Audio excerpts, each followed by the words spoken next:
ঘাড়ের ব্যথাটা দিন দিন বেড়েই চলেছে। তুমি সিন্দাবাদের ভূতের মতো একটা বোঝা হয়ে আমার ঘাড়ে চেপে বসেছো। যা তুমি, আমি তোমাকে আর চাই না। তা বললেই কি হয়, আমি তো তোমার চারপাশে জুড়ে আছি। আমি অমর, আমি অবিনাশী। আমি তোমাকে ছাড়তে চাই। আমি তো তোমার চারপাশে বেবি, তোমার ফ্রিজে, তোমার পকেটে, তোমার ওই যে বারান্দায়, সবখানে আমি। এইটা তুমি ঠিক করছো না।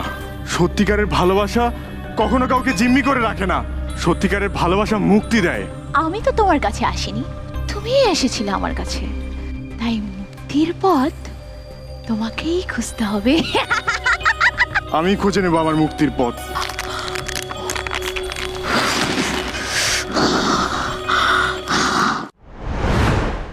তোমরা যেটা বুঝতে চেয়েছো সেই মেসেজটা পেয়ে গেছি, মানে অ্যাটলিস্ট এই পারপাসটা সার্ভ হয়েছে। আমার মনে হয়েছে ক্লিয়ারলি নূপুর ডেলিভার করতে পেরেছে।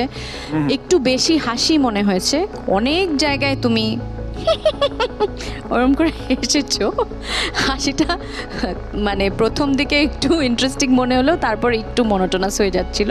তোমার কাছে এটা কি মনে হয়েছিল লাবণ, ও কি সত্যি সত্যি বিলং করে নাকি বিলং করে না অ্যাজ এ হিউম্যান বিং? মানে সেইটা আরো প্রকাশিত হওয়া দরকার ছিল। First of all I love your get up and the makeup, specially আপনার চোখের মেকআপটা আমার কাছে খুব ভালো লেগেছে। দর্শক, আমাদের এই সেগমেন্টের সর্বশেষ প্রতিযোগী শেখ ফারিয়া এবং সাকিব।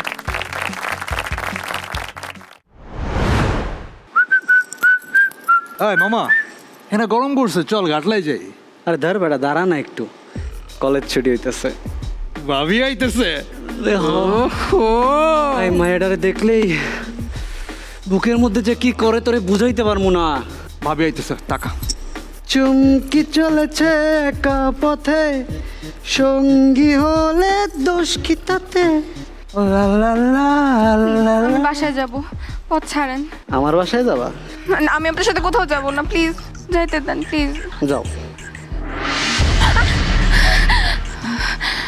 এত কি, এটা কথাই তো কইতে চাইতেছি, গায়ে তো আর হাত দিতেছি না। তোমার হাতটা তো খুব সুন্দর, ধরি না একটু? আরে সুন্দর হাতে থাপ্পড়টাও কেমন লাগে সেটাও দেখাই দিই। মামা থাপ্পড় মারতে যাইতেছে। আরে ভাবি তো মারলে মারুক না, যা ভাবি দিয়ে দেন একটা। না, আমার প্রেম ছোবো না। চির কি আছে, একটু সুন্দর করে হাইসা দাও, হাসলেই তো হয়। প্লিজ জিতে দেন আমাকে। কি সুইট করে কথা কয় মামা, দেখছোস? দোস্ত, ও ভাবির মনে হয় আজকে মুড নাই। কিসের ভাবি, কার ভাবি? দেখেন, খবরদার বলতেছি আমার সাথে এভাবে কথা বলবেন না। আমি কিন্তু আবার চিৎকার করবো। করো। পচ্ছান বলতেছি, নইলে কিন্তু এবার আমি পুলিশ ডাকবো। দেশে না ল অ্যান্ড অর্ডার বলে একটা বিষয় আছে। একটু কমপ্লিমেন্ট দিতে চাইতেছিলাম মায়াডারে। দে ভালো করে দে। এগুলো ইফটিজিং বলে।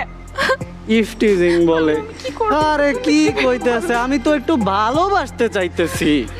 এই জান তো তোমার জন্য কুরবান। কি মামা, ঠিক আছে না? আপনার মতো মানুষগুলো না, না অমানুষ।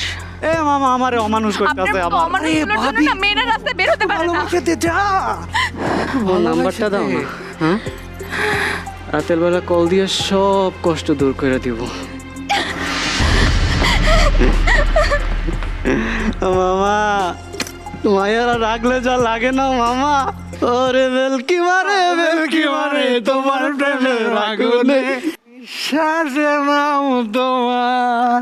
বেশি খেয়ে লাইছো? না রে, হালকা একটু। তোরা মানা করছিলাম খাইস না। ভাবি আইতেছে, তুই ওইদিকে কনসেন্ট্রেট কর। লেখা আজকে দুইটা।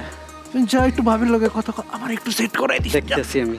কই যাও, কারে লই আইছো আজকে? হ্যাঁ, তোমার বান্ধবী কি কথা কয় না? প্রত্যেকদিন যে এইভাবে দাঁড়ায় দাঁড়ায় আমার